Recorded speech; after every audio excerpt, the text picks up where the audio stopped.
예, 오늘 말씀은 베드로전서 2장 19절에서 25절 말씀입니다. 지난주에도 우리가 베드로전서 말씀을 전했기 때문에 살짝 기억을 해보시면 이 베드로전서는 예수님이 돌아가시고 약 30년쯤으로 해서 이제 기록이 된 아주 이른 서신입니다. 그래서 AD 60년에서 65년경에 기록된 서신입니다. 그래서 이 베드로전서는 바로 그 시대, 그러니까 주후 1세기에 소아시아에 있는 지금의 터키 땅 소아시아에 있는 여러 교회들에게 보낸 서신입니다. 당시에 이 소아시아에 흩어져서 믿었던 이 사람들은 로마 제국의 지배를 받았고, 그리고 이교도의 문화 속에서 노예나 다름없는 그런 삶을 살고 있었습니다. 실제로 당시 초대 교회, 초기 교회 성도들 중에는 상당수가 종이고 노예였습니다. 자, 그렇게 비천한 취급을 받았고, 거기다가 로마는 황제 숭배를 했죠. 근데 황제 숭배가 아닌 예수 그리스도를 믿는다는 이유 때문에 또 엄청난 고난과 핍박을 받았습니다. 그래서 이 본문이 우리에게 주는 의미는 믿는 자들이 그런 고난과 핍박 속에서 고난을 어떻게 이해하고 받아들여야 하는가에 대한 교훈을 우리에게 주고 있습니다. 자, 이제 고난을 많이 받으면 이제 그런 생각을 할 수 있죠. 정말 풀리지 않는 의문. 왜 내가 예수님을 잘 믿는데 이런 고난이 끊이지 않는가? 왜 내가 이 땅에 살면서 하나님을 믿는데도 이런 고난을 받아야 되는가? 왜 하나님은 우리의 고난에 대해서 이렇게 열심히 기도하는데 침묵하시는가? 이제 이런 것에 대한 이제 의문이 이제 계속 일어납니다. 또 그때 1세기의 그리스도인들뿐만 아니라 21세기에 살고 있는 오늘 우리 그리스도인들도 여전히 겪는 고난이 있습니다. 누구나 이 세상을 살아가면 고난을 받지 않을 수가 없습니다. 고난이 가벼울 때는 별 문제가 없어요. 그냥 넘어갈 수 있습니다. 근데 고난이 심하면, 견디기 어려울 정도가 되면 생각지 못하는 우리가 어려움을 가지게 되고 또 심각성을 그때 느끼게 됩니다. 우리 역시 소아시아의 교회들처럼 이런 위기, 순환, 고난을 만날 때마다 똑같은 질문을 여전히 우리에게도 던지게 됩니다. 하나님, 내가 하나님을 이렇게 열심히 믿고 기도하는데 왜 고난이 계속됩니까? 오늘 부활절 네 번째 주일입니다. 우리 부활절 네 번째 주일에 주어진 오늘 본문 말씀을 통해서 고난을 어떻게 대해야 되는가, 고난을 대하는 이 성도의 자세와 그리고 성도가 받는 고난의 의미가 뭔가 하는 것을 오늘 말씀을 통해서 함께 은혜를 나누겠습니다. 자, 첫째는 부당한 고난, 억울한 고난을 받을 때가 있어요. 이런 부당한 고난을 받을 때 하나님을 생각하면서 그 괴로움을 참아야 된다 하는 겁니다. 우리 19절 같이 한번 읽어볼까요? 19절 말씀 시작. 부당하게 고난을 받아도 하나님을 생각함으로 슬픔을 참으면 이런 아름다우나. 자, 거기 보면 부당하게 고난을 받아도, 표준세 번역으로는 억울하게 고난을 받아도 이렇게 되어 있습니다. 그러니까 세상을 살다 보면 정말 부당하게 억울한 고난을 받을 때가 많이 있습니다. 자주 일어나요. 뜻밖의 사고, 예기치 않은 어떤 사고를, 재난을 당하기도 합니다. 의롭고 정직하게 살았는데 오히려 모함을 당할 수도 있습니다. 남을 도우려고 한 일인데 오히려 오명을 뒤집어 쓸 수도 있습니다. 상사로부터 이유 없이 억울한 일을 당하거나 혹은 하급자의 모함으로 우리는 회사에서 곤욕을 치를 때도 있습니다. 이런 일을 당하면 괴롭고 참 답답하죠.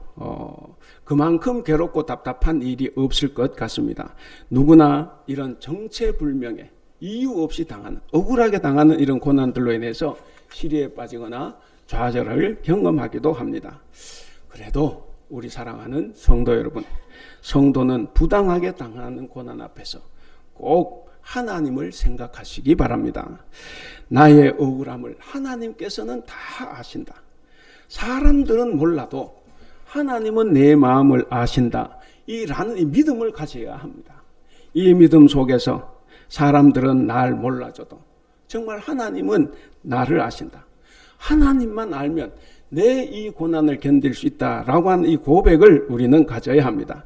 더더욱 중요한 것, 이런 억울한 고난을 받을 때 여러분 죄 짓지 않도록 힘써야 합니다. 이때 우리는 죄를 지을 가능성이 상당히 많습니다. 요셉을 다 알 겁니다. 요셉이 어때요? 17살에 형들의 모함으로 종으로 팔려갔습니다. 그리고 종으로 팔려가 잘 살았는데 또 그 주인 아내의 모함으로 또 감옥살이를 하기도 했습니다. 자, 그런데 그럴 때마다 요셉은 원망하고 불평한 것이 아니라 오히려 자기의 일을 다 알고 도와주시는 그 하나님을 생각하고 그 하나님 때문에 그 온갖 괴로움을 다 견디고 참고 이겨냈습니다. 고난이 아름다운 일로 바뀌는 것은 고난을 받을 때 하나님을 생각하는 겁니다. 고난과 하나님을 반드시 연결시켜야 합니다. 그래서 고난 속에서도, 고난 가운데서도 하나님의 뜻이 있다라는 것을 반드시 우리는 생각해야 됩니다. 그렇게 고난이 하나님과 연결되는 순간 그 고난은 고난이 아니라 아름다운 일이 된다는 것을 우리가 꼭 알고 또 그런 일을 경험하게 될 것입니다. 사랑하는 성도 여러분, 예수님은 얼마나 부당한 일을 많이 당했습니까? 얼마나 억울한 일을 많이 경험했습니까? 창조주 하나님이요. 창조주 하나님께서 한낱 피조물인 인간에게 엄청난 순환과 수모를 당했습니다. 조롱을 당하고 손가락질을 당하고 매질을 당하고 창으로 찔리기도 했습니다. 결국 그 권력자들이 자기들의 기득권 유지를 위해서 불법적으로 예수님을 십자가행에 선고를 하고 못 박아 죽이고 말았습니다. 그러니까 이런 것을 생각해 보면 아마 우리가 아무리 고난을 받았다고 해도 예수님보다 더한 억울한 고난을 받지는 않았을 것입니다. 예수님이 받았던 이런 대우는 세상 어디에도 없습니다. 그런데 우리 주님은 어떻게 했습니까? 한 번도 화를 내지 않았어요. 한 번도 맞대응을 하지 않았습니다. 자기의 화가 있다고 해도 그것을 폭발시키지 않았습니다. 여러분, 예수님은 잘 알았습니다. 내가 이 세상에 온 하나님의 목적이 있는 거예요. 이 죄 많은 인간들을 구원하기 위해서 하나님께서 여기로 보내주신 그 목적, 사명을 알았습니다. 그래서 하나님을 생각했기 때문에 모든 고난을 다 묵묵히 참아낼 수 있었습니다. 바로 이것이 억울하게 고난을 당할 때 하나님을 생각하면서 견뎌내야 하는 이유입니다. 우리 바울도 보면 복음을 전하다가 많은 어려움을 겪죠. 체포돼서 감옥에도 갇히고 온갖 고초를 다 당합니다. 3층전 체험을 했다고 할 만큼 매질도 당했습니다. 자, 그런 고초를 당했지만 이 바울은 그 고난에서 앙심을 품거나 혹은 억울하게 생각하거나 그런 적이 없습니다. 그는 항상 그때만 하나님을 먼저 생각했어요. 그래서 투옥이 됐을 때 매를 맞고 억울한 일을 당하면서도 그의 입에서는 감사가 터져나왔고 찬송이 터져나왔습니다. 왜 그렇습니까? 감옥에서도 하나님을 생각했습니다. 그래서 기뻐하며 찬송할 수 있었습니다. 바로 자신의 그 억울한 일을 하나님, 예수님과 연결했기 때문입니다.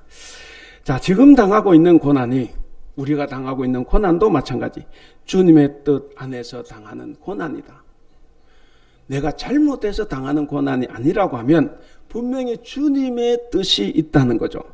그래서 우리가 당하는 고난은 주님을 위해서 당하는 고난입니다. 그렇기 때문에 우리는 그 고난을 참고 견디고 이겨낼 수 있습니다. 여러분, 그렇게 고난이 예수님과 연결되면 그 고난이 오히려 아름다운 일이 됩니다. 이제 우리도 어떤 고난을 당한다고 해도 우리는 먼저 하나님을 생각해야 합니다. 하나님을 생각하면 그 고난이 아름다운 일로 변화됩니다. 그래서 우리가 어떤 고난을 당하더라도 아름다운 일로 만들어 가시는 여러분들이 될 수 있기를 바랍니다. 자, 두 번째입니다.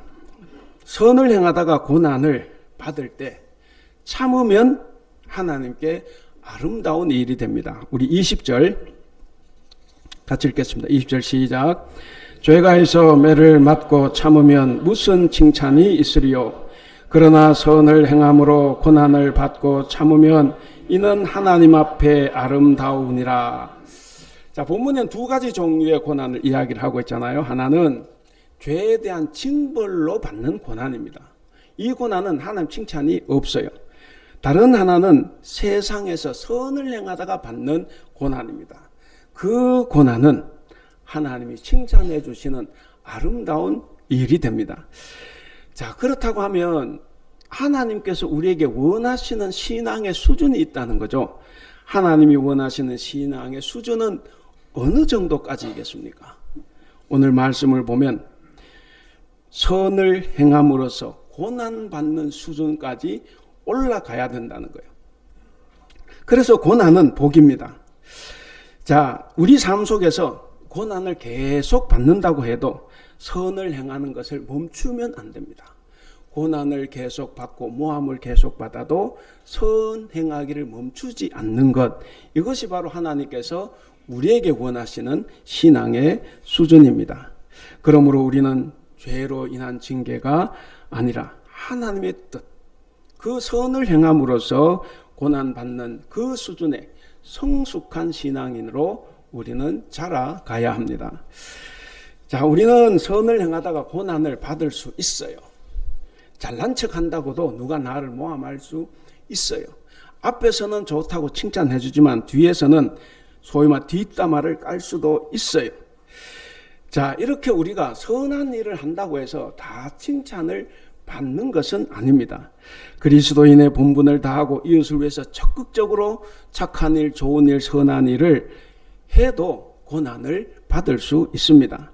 자, 그렇다면 우리가 어떻게 해야 이 고난을 이길 수 있는가 하는 거죠. 믿는 자들이 취할 수 있는 가장 좋은 방법, 가장 선한 방법은 그냥 참고 견디는 겁니다. 예수님이 돌아가실 때, 십자가를 지고 가실 때, 재판을 받으실 때 얼마나 많은 조롱과 모욕을 침뱉음을 당했습니까?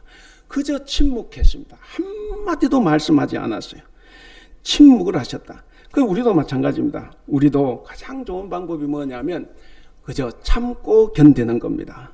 19절에 보면 그랬죠. 하나님을 생각함으로 슬픔을 참으면, 방금 읽은 20절에도 선을 행함으로 고난을 받고 참으면 그랬습니다. 그러니까 참는다 이 말은 엄청난 무게, 건물의 무게를 묵묵히 인내하면서 견뎌내는 기초와 같은 거예요.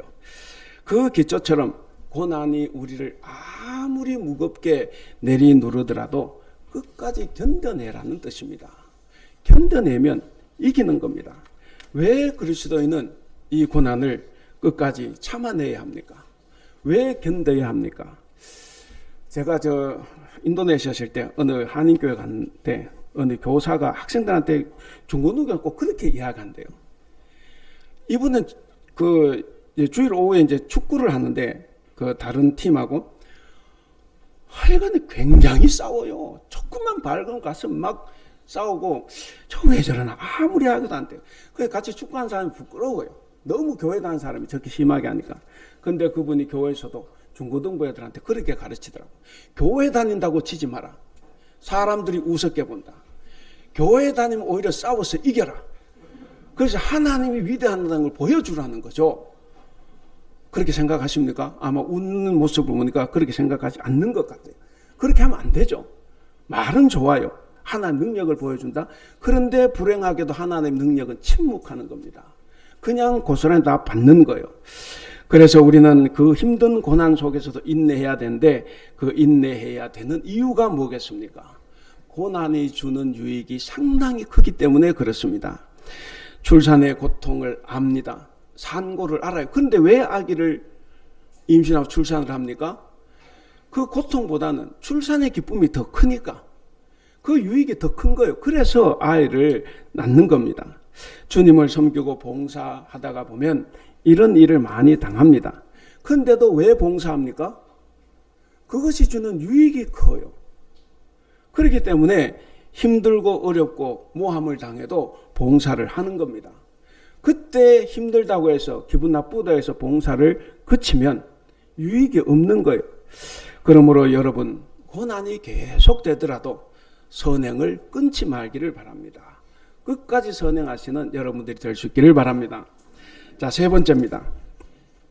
자, 21절을 보면 성도는 고난을 위해 부르심을 받았다 그랬습니다. 그래서 고난을 위해서 부르심을 받은 성도는 주님의 고난의 발자취를 따라가야 합니다. 우리 21절 같이 한번 읽어볼까요? 21절 시작. 이를 위하여 너희가 부르심을 받았으니 그리스도도 너희를 위하여 고난을 받으사 너희에게 본을 끼쳐 그 잡취를 따라오게 하려 하셨느니라. 자, 여기 보면 그 예수님의 계획이 두 가지가 나와요.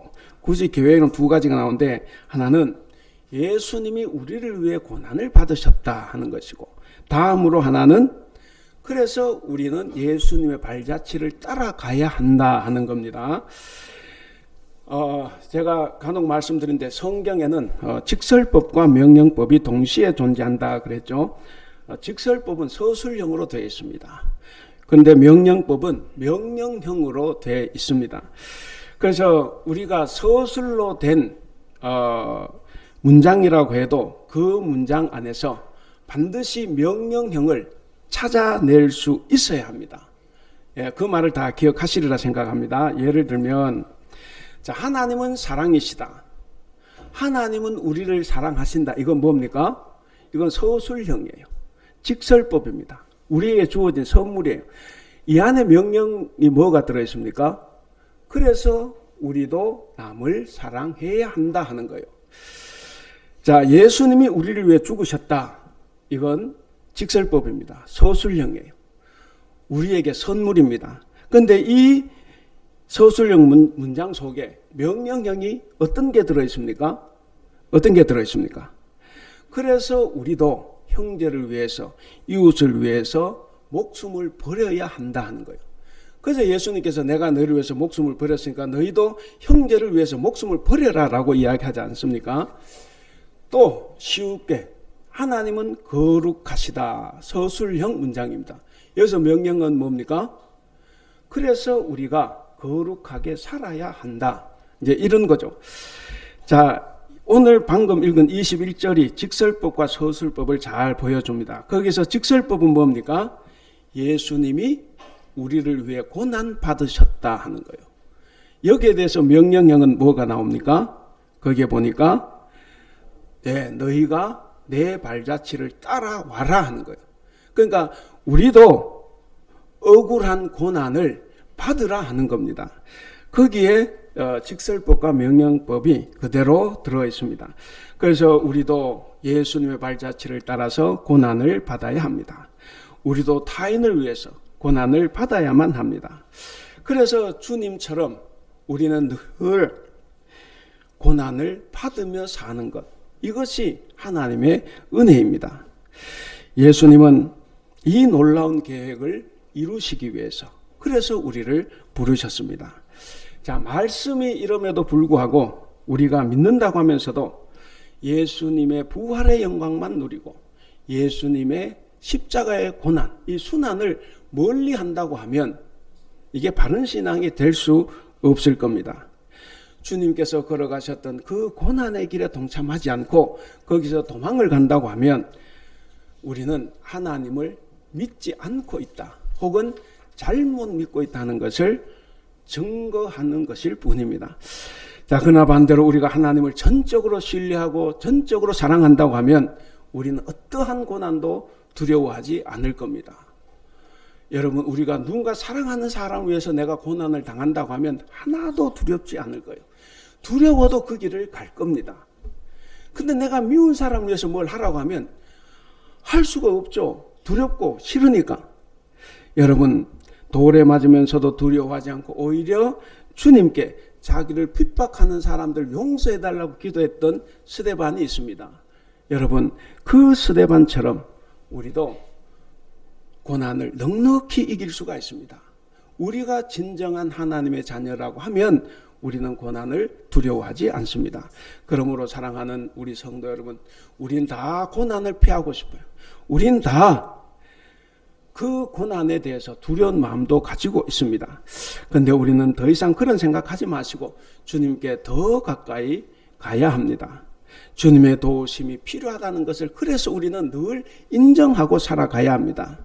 자, 그렇게 되면 예수님을 따라서 십자가의 길을 걷는 참된 제자가 될 수 있습니다. 저나 여러분들이 다 정말 주님의 길을, 주님의 순환의 고난의 길마저도 따라가는 참된 제자가 될 수 있기를 바랍니다. 자, 마지막 네 번째입니다. 성도는 복주심을 억제하고 정의롭게 심판하시는 하나님께 모든 일을 다 맡겨야 합니다. 여러분, 어떻게 하면 고난을 우리가 잘 이길 수 있고 나에게 고통을 가하는 사람을 용서할 수 있겠습니까? 우리 23절 같이 읽을까요? 23절 시작.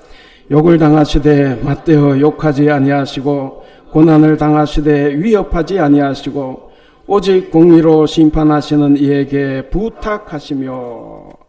자, 여기 보면 예수님은 자기를 미워하고 욕하는 사람에게 맞대응해서 욕하지 않았다는 겁니다. 침묵했다는 거죠. 고난을 받기는 받았지만 자기의 힘과 능력을 사용해서 상대방에게 안갚음하지 않았다는 이야기입니다. 예수님은 그저 자신을 비난하고 모욕하는 사람들 앞에서 침묵하셨습니다. 그런데 이 침묵이 사형을 집행했던 백부장도 오히려 그것을 보고 하나님의 아들일로 고백을 했습니다. 초기 교회 그리스도인들, 지금 이 베드로 전서를 읽는 수많은 교인들도 바로 침묵한 그 모습을 보고 감동을 받은 거예요. 그래서 로마의 핍박을 견딜 수 있는 겁니다. 로마의 핍박을 묵묵히 끝까지 참고 견뎌낼 수 있었고 사자굴에 들어가서 밥이 되어도 그 길을 걸어갈 수 있었던 겁니다. 그래서 예수 그리스도의 침묵은 정말 깊은 인상을 남겼습니다. 그래서 예수님이 그렇게 하실 때 거기 마지막 절에 그랬죠. 뭐라고 했습니까? 예수님 그렇게 하실 수 있었던 것은 공의로 심판하시는 이가 누굽니까? 하나님이죠. 인간들은, 사람들은 공의로 심판하지 못합니다. 자기의 권력을 가지고 놀지만, 근데 하나님은 공의로 심판하시는데 그 하나님께 모든 것을 다 맡겼어요. 맡기고 예수님은 그저 참고 산 겁니다. 바로 이것이 주님께서 우리에게 보여주신 모범입니다. 이것이 바로 우리가 따라가야 될 신앙의 하나의 표준이자 지표라고 말할 수 있습니다. 그런데 여러분, 저와 여러분은 어떻습니까? 우리도 이걸 다 알아요. 그렇게 참아야 된다는 건 압니다. 그런데 주님처럼 그렇게 참고 있을까? 참고 있을까?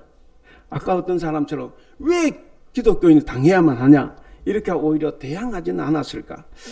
주님을 따라야 된다는 건 알지만 우리가 주님처럼 사는 것이 쉽지가 않습니다. 어떤 사람은 나는 지고는 못 살아. 난 억울한 일을 당하고는 못 살아. 대단한 자세인 것 같아요. 그래서 이에는 이, 눈에는 눈 하고 싸워 이기려고 합니다. 여러분은 어떻습니까? 모든 걸 하나님의 심판에 맡긴다. 이 예수님의 태도가 우리의 태도가 되어야 합니다. 그런 태도를 또 비꼬아서 보면 약자의 자기 합리화로 생각할 수도 있어요. 지가 약하니까 저래지, 힘이 있어 봐라, 왜 참아? 그렇게 할 수 있는데 여러분, 그러나 우리가 예수님처럼 참아내는 것. 그런데 우리가 실제로 이 세상을 보면 정말 하나님의 정의로운 심판이 존재는 하는가? 이런 의문이 들기도 합니다. 세상은 오히려 돈과 권력이 있으면 오히려 훨씬 더 쉬워져요. 돈과 권력이 이 정의를 대신 행사하고 있습니다. 정의를 실현할 최후의 보루라고 할 수 있는 이 사법부도 돈과 권력의 시녀가 되어서 좌지우지 될 때가 우리는 많이 봅니다. 더 이상 그런 것을 보면 하나님의 정의가 이 땅에 존재하는가, 이런 의문이 들기도 합니다. 우리 한국교회 개신교인들은 하나님의 정의를 생각할까? 아니면 나의 감정, 내가 속한 지역의 정서를 더 생각할까? 우리 늘 고민을 해봐야 됩니다. 우리는 알아요. 하나님을 먼저 생각해야 된다는 걸. 그런데 일이 있으면 하나님을 생각하는 것이 아니라 내 개인의 감정과 기분 그리고 내 지역 정서를 먼저 생각을 합니다. 그래서 하나님을 생각해야 된다는 건 아는데 그게 쉽지가 않아요. 쉽지가 않습니다. 그래서 그런 쉽지 않은 생각들 때문에 내가 하는 행동이 누군가에게는 굉장한 상처를 주고 아픔을 줍니다. 여러분, 자신을 학대한 부모, 학폭을 가한 친구, 요즘 표예림이라는 청년이 자주 나오는데 그런 학폭을 가한 친구 혹은 누명을 씌운 직장 동료, 여러분 용서하기가 쉽습니까? 용서하는 것이 쉬운 일이 아니라고 봅니다. 차라리 그럴 것 같으면 내가 그냥 상처를 치고 살아가는 것이 낫지, 오히려 그것이 더 타당해 보여요. 괜히 용서하려고 하다 더 큰 화를 입을 수도 있습니다. 그런데 여러분, 우리가 꼭 기억을 해야 합니다. 예수님은 그 보복과 심판을 다 하나님께 맡겼습니다. 하나님께 맡기고 자신은 용서하며 살았습니다. 예수님은 모든 심판을 오직 공의로 심판하시는 하나님께 부탁하고, 그리고 우리 대신 모욕당하고 차별받고 매맞고 수많은 상처를 입었습니다. 그 덕분에 우리의 상처가 다 나음을 입은 겁니다. 사랑하는 성도 여러분, 우리 예수님이 하나님의 정의로운 심판에 자기의 운명을 온전히 맡기셨듯이 우리도 정말 용서하기를 원한다고 하면 오직 공의로 심판하시는 하나님께 다 맡겨야 합니다. 내가 뭘 하려고 하면 안 돼요. 우리가 상대를 심판하겠다, 징벌하겠다, 보복하겠다, 차별하겠다 라고 하는 이 권한이 나에겐 없다는 것을 먼저 인정을 해야 됩니다. 절대로 우리는 남을 차별하고 심판하고 정죄할 수 있는 권한이 없어요. 보복하고 복수하는 건 다 하나님이 마지막 날 하실 것입니다. 그렇기 때문에 내게는 그것이 없다는 것을 인정하고 그 권한을 가장 공정하게 정의로 심판하시는 하나님께 다 맡기는 것, 그것이 용서의 핵심입니다. 부디 여러분들 다, 저와 여러분들 우리 모두는 다 이런 판결 권한을 하나님께 양도해야 합니다. 하나님께 양도함으로써 우리는 온전히 용서를 이루어 가야 합니다. 자, 고난을 이기는 최선의 길이 뭐겠습니까? 그래서 고난의 이 아픔, 이 고난의 어려움, 이 고난을 이기는 최선의 길은 모든 것을 그냥 하나님께 맡기는 거예요. 하나님께 맡긴다. 우리의 고통을 아시고 능히 도우실 수 있는 우리 하나님께 우리 자신을 맡기고 부탁해야 합니다. 자칫 우리의 사사로운 감정이나 우리의 원한을 앞세워서 보복하고 원수를 갚으려고 하고 그걸 통해서 뭔가 일을 이루어 보려고 하면 오히려 일이 더 꼬일 뿐입니다. 여러분, 증오는 증오를 부릅니다. 복수는 복수를 낳습니다. 그런 악순환을 우리는 끊어내야 합니다. 그러므로 사랑하는 성도 여러분, 꼭 기억하고 실천할 수 있기를 바랍니다. 절대로 사람을 정죄하고 비난하고 모함하고 보복하고 차별하는 그 어떤 일이나 모임에 우리는 참석하면 안 됩니다. 그 모든 일은 마지막 날 하나님께서 하실 일입니다. 혹시 우리가 그런 사람을 만난다고 하면 그 자리에서 돌아서서 집으로 가시기를 바랍니다. 그와 함께하는 것조차도 죄입니다. 이제 말씀을 맺겠습니다. 사랑하는 성도 여러분, 우리는 예수님께서 걸으셨던 그 외로운 고난의 길을 따라 걸어가야 합니다. 그것은 우리의 목자 되신 예수님께로 나아가서 그분과 동행하는 겁니다. 근데 놀라운 것은 이렇게 예수님과 동행할 때 고난은 슬픔이 아니라 이 고난이 행복과 기쁨의 원천이 된다는 것입니다. 오늘 제목 같이 한번 읽겠습니다. 제목 시작. 그리스도인 고난받도록 부르심 받은 사람. 예, 우리는 다 고난을 받기 위해서 부르심을 받은 사람들입니다. 저와 여러분들이 이번 부활절 네 번째 주간에는 우리가 혹시 그런 일이 있을지라도 하나님께 맡기고 용서하며 삶으로써 하나님의 놀라우신 능력과 은혜를 경험할 수 있는 여러분들이 될 수 있기를 바랍니다.